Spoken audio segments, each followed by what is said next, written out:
Welcome to Private Asset Management's Week in Review. Today is Friday morning, June 24th. I'm Dillon Hakes. I'm joined again by our Chief Investment Officer, David Allen.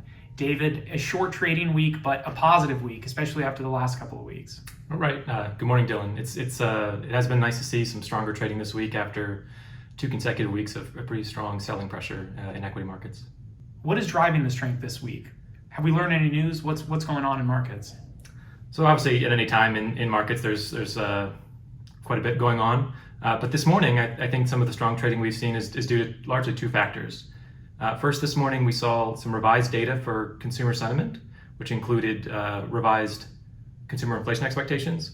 A couple of weeks ago, we talked about how it looked like long-term consumer inflation expectations were becoming unanchored, which is a real concern for the Federal Reserve.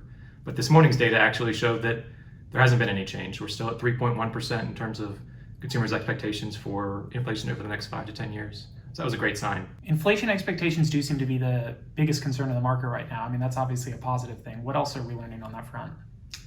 So in terms of actual experienced inflation, we're maybe getting some better news there too. So what's been driving the acceleration in inflation we've seen recently is largely energy prices.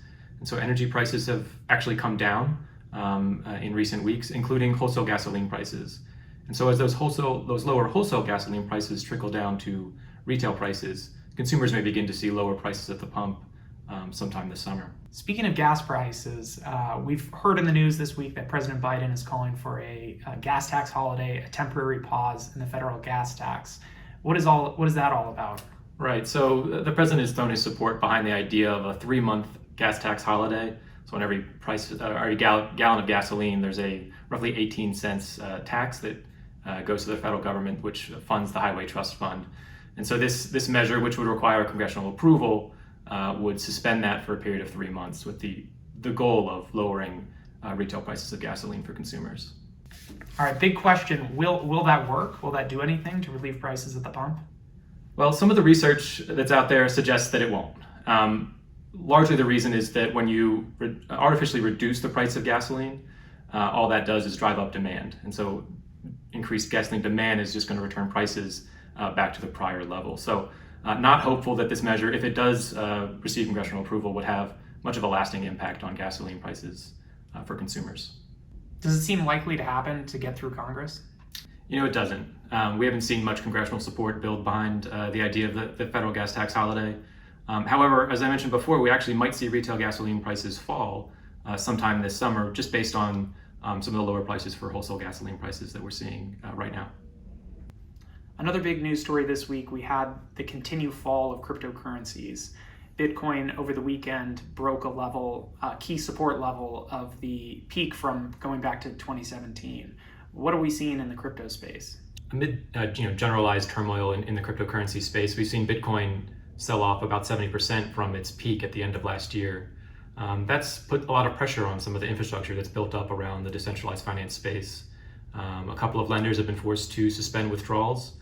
Of course, Bitcoin deposits are not FDIC insured, and so these sorts of runs on crypto deposits are more common without some of the regulatory framework that's built up around traditional financial markets. We've asked this question in previous weeks, but is there contagion to traditional financial markets from what's going on in cryptocurrency? We do think there's going to be some impact on traditional financial markets from the selling that we're seeing in the crypto space. Obviously, some people who are invested in cryptocurrency are also invested in traditional financial markets. And so when we see the selling in the crypto space, that's going to have a knock-on effect to their investments in the traditional markets. However, we think the contagion is pretty small. There isn't a whole lot of overlap between the crypto space and institutions in the traditional financial markets. And so the overlap there should prevent contagion from spreading too significantly. Talking about risk to the more traditional financial system, we got results from the Federal Reserve's annual stress test last night. What do we learn from those? So these bank stress tests are part of the regulatory framework that was erected after the Great Financial Crisis. Annually, the largest banks in the country are subjected to this hypothetical scenario analysis that the Fed creates. This year's scenario that they were tested under was pretty difficult. It includes both a severe global recession as well as stress in the corporate debt markets and commercial real estate markets. And the good news is that all 30 banks that were subjected to the test passed. That means that under this scenario, they were still able to maintain capital levels that allowed them to continue lending to consumers and businesses. What does passing the test mean for the banks involved? Primarily, these results mean that the largest banks in the country are in great financial shape, and it should allow them to continue to return capital to shareholders. We do expect the banks to begin announcing their shareholder return plans beginning next Monday. Turning back to markets, we've talked in previous weeks that we thought that markets looked very attractive from a valuation standpoint. One component of those valuations is the actual stock prices that have declined, but the other very important component is the earnings picture. There's been some discussion recently about the potential for earnings coming down in the future. What is our viewpoint on that? That's certainly one of the conversations that's happening right now among market participants. I mean, the attractive valuations we're seeing in equity markets do depend on earnings estimates remaining roughly where they are. There is some bearish sentiment that perhaps earnings estimates could be revised down in the coming months. However, we're fairly optimistic that we could see earnings hold up well. Consensus expectations for S&P 500 earnings growth this year have actually been revised up over the last month. Are these earning revisions that are going up, is this just because analysts are behind the curve? They're not paying attention to what's going on in the market? We don't think so.